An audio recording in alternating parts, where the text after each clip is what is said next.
I've never made shirts.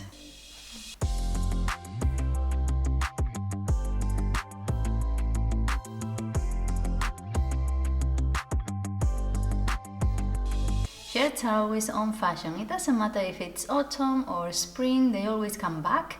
So I want to make one. I've never made one, and well, I have because I made the 2 trials, but I've never made one.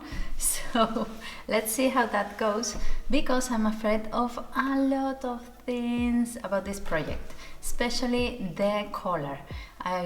I'm really afraid of the collar. I don't know how it's going to turn out, and of course all the front with the buttonholes, because buttonholes, you do them right at the end and you can mess up the whole project.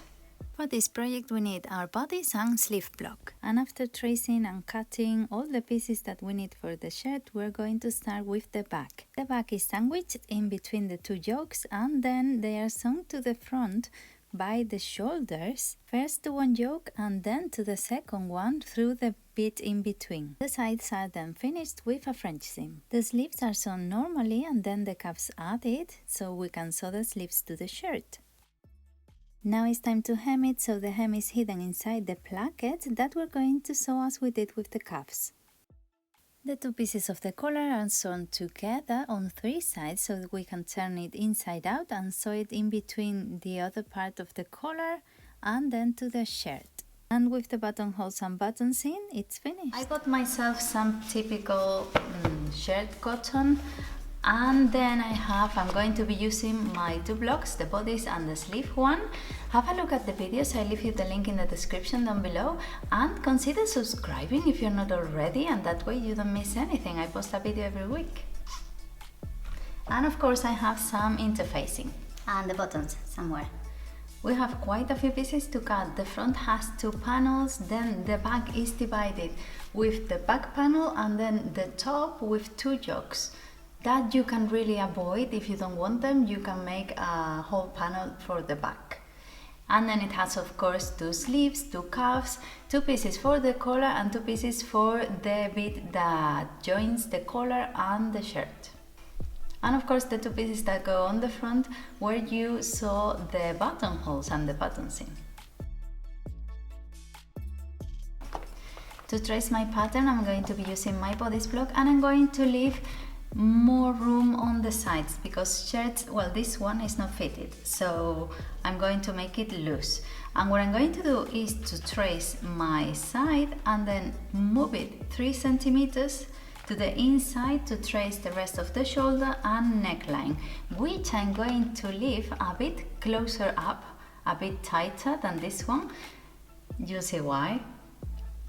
Because in case you want to cut it, there's always time, but if not, there's no other option. And then of course this only comes to my waist, so I'm going to leave 30 centimeters extra down.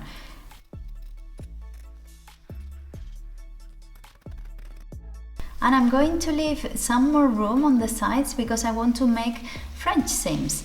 Why French seams? Because I think that sometimes you leave your shirt open and it will look much nicer. This is how it's going, and now I'm going to help myself with this bit so I can trace the back. That is going to be cut like this, where the steep part of the curve starts. I'm going to cut there, and that's going to be the yokes, but of course you have to leave some extra seam allowance on top, so it's going to be like that.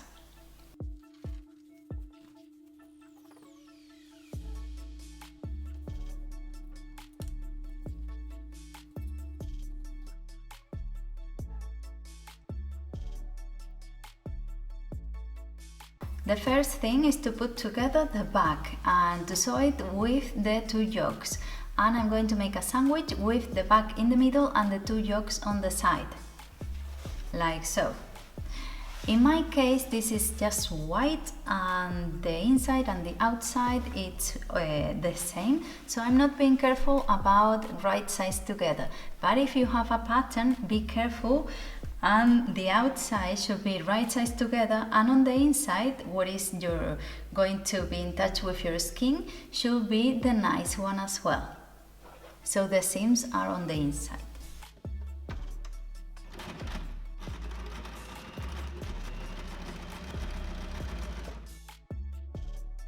So now that I have my sandwich sewn together, the first thing is going to be press it. And then we have to sew it to the front pieces by the shoulders. But the problem is that we have two pieces on the back and we don't want any seams to be around there. So the first thing we're going to do is to sew only one yoke to the front, And then we'll sew the other.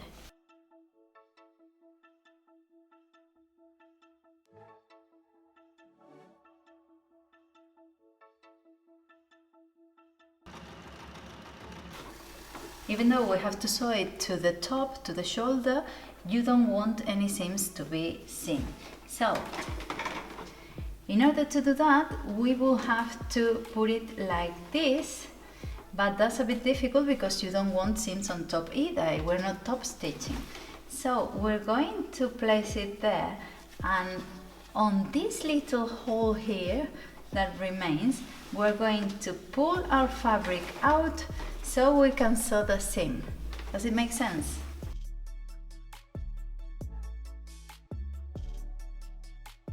For our French seam, we need two seams. We need one that goes on the outside. Instead of putting it right sides together, we're going to place it like we will on the right side, sew, and then put it inside out and sew again.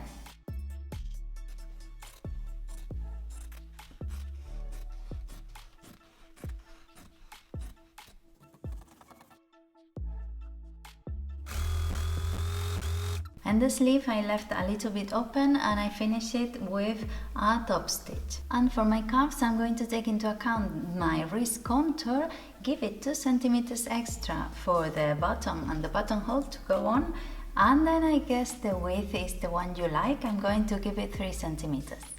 I'm going to sew the sides of the cuffs, so when I put it right sides out, they are already nicely done, and then I'm going to iron them so I have all the seams done and I can just sandwich them to the sleeve.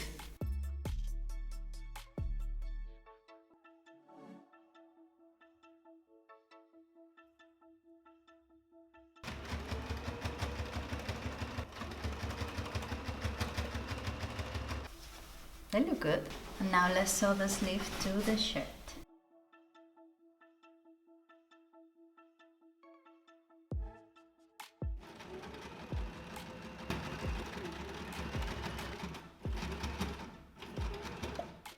So now that I can try it on, I can decide which length I like and cut it and hem it. Why now? Because I want the placket to be included in the hem. I want the hem to get in the placket like I did with the cuffs, so everything is hidden, because if not, I don't know how to do it.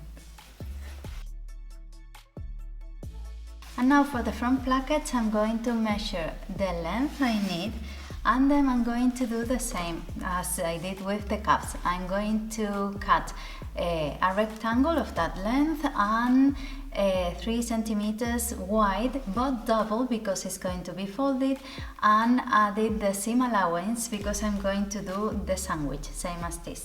54. If we cut it a bit longer, it doesn't matter, because once it's sewn down here, which is the part that we want nice, to look nice, the top bit can be cut.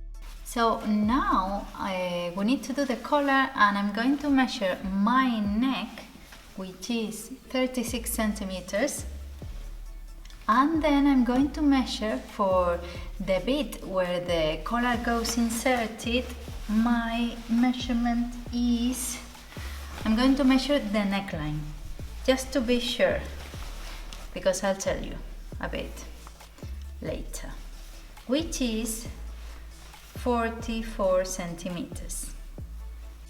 For the collar, I marked the 36 centimeters I needed, and I guess you can make it as wide as you like, and I left it 4 centimeters, and I curved the top to make the points stick out, and then I traced the rest.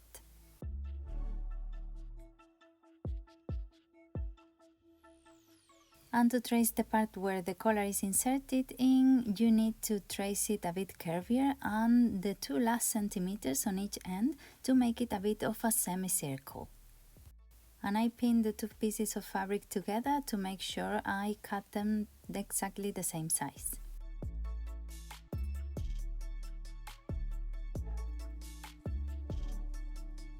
Once you have it cut, I'm going to sew the longest bit of the collar, the outside, and the 2 little ones. So that way, when I turn it inside out, well, right sides out, I can sandwich it in the little bit that goes in between the 2 pieces, and then sew it even with the curve.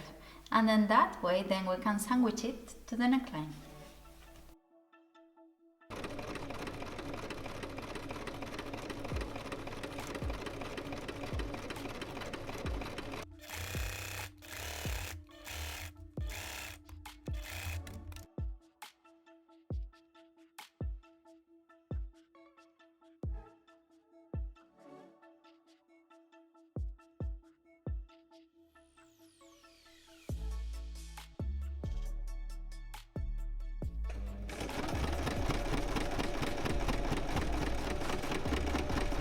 This is how we're doing. I think it looks okay, but I feel a bit like constricted. These materials are really stiff. So I'm quite glad I didn't add any interfacing, because it would have made it way stiffer.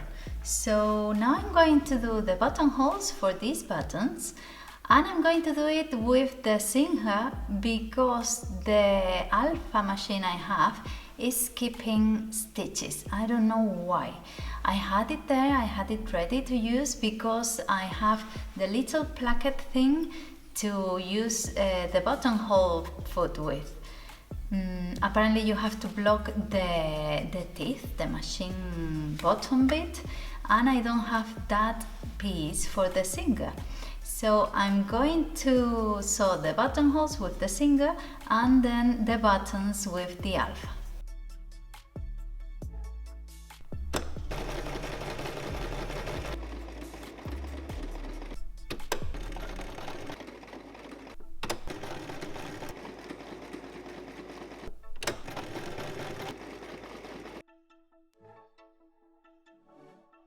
The last time I saw buttonholes and buttons was when I did the French style dress.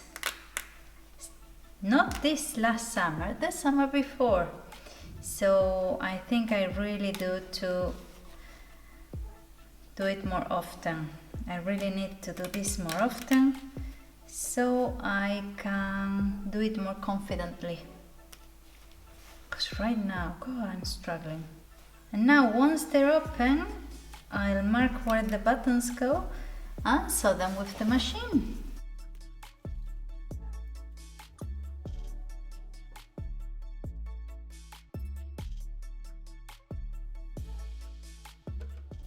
You have to sew buttons with a zigzag stitch, and in order not to break any needle, I just did it with my hand. I did it manually at first, so I was sure how wide I needed to do them.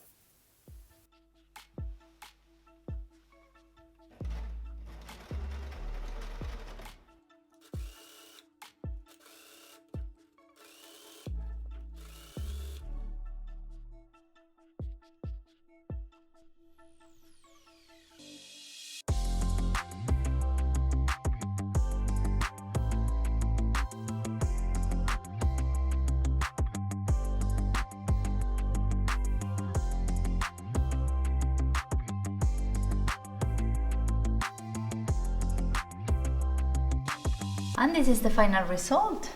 I'm quite happy with it because I think it's one of the most difficult things I've done this year, and because I haven't got a pattern and I have to create my own, it's difficult to know which measurements to use, especially with the color. The color was difficult because of that. I didn't know what to do and how much to add and to take off. So I'm even thinking about studying a bit better and making my own blog to be sure what I'm doing. But the cups were really easy. I didn't have any problems at all because just with your wrist measurement, you're okay to go. I'm sure I've made 1,000 mistakes. For example, I think I have to make more buttonholes and practice more because I'm still afraid of doing them, because it's one of the last steps when you're making a garment, so I'm really afraid of ruining it. But I think to be the first one, it's quite alright, so I'm considering to doing more. And this one I made a bit more confidently because I had done 2 previous ones as trial. This is the other one. I made it in this kind of embroidery material, this eyelet, and it was a bit difficult to do. And it is hot. But I'm quite happy with it because even though it's not perfect at all, I'm quite proud of it. And one thing I messed up was the collar. Look at this. Look at this neckline, eh? It's not that the collar is big, the problem is that the bodice has too much neckline. It has too much of a cleavage. So I cut it wrong, I cut too much out of it, and then when I wanted to fit the collar, it wouldn't. So I had to make it wider. And what it occurred to me was to embrace the mistake. So I thought, well, I'm going to leave it open, put no buttons up here, so I'll wear it like this. And I have, and I quite like it. I'm very happy with it. And what I did, because when I tried to do the buttonholes, the machine will make a mess of all the embroidery. It was stuck there and wouldn't do it properly. So I thought, well, I'm going to put some pressure brooches, so I don't have to worry about that. And I think it looks quite nice. The sleeves have the same brooches, and I think it's okay. I quite like it. And one thing I did, I don't know what happened there, is that I think I cut the sleeves wrong and I cut too much material on top because they are a bit gathered. I don't know. I had more material, so I squished it in. But I'm happy about it. And this is the other one. And this is the third one I made. I'm really happy about this one because I love the fabric. It's one of these thin cottons that have a lot of body to it, so it's really nice and soft and comfy. I love it. I think it's one of the best ones and I'm in love with it. The color is much better, you can button it up and it looks nice, but I never do. And the cuffs are, I don't know why, I made this a bit wider, but they also look nice. So this is my shirt project. I hope you've enjoyed it. I know I have 1,000 mistakes, but it was the first time. Everything can be improved, can it? So let me know down in the comments what you thought, if you've made one, if you're trying to make one, and don't forget to subscribe if you're not already, and even recommend it to someone who might like it. So I'll see you next week. Bye!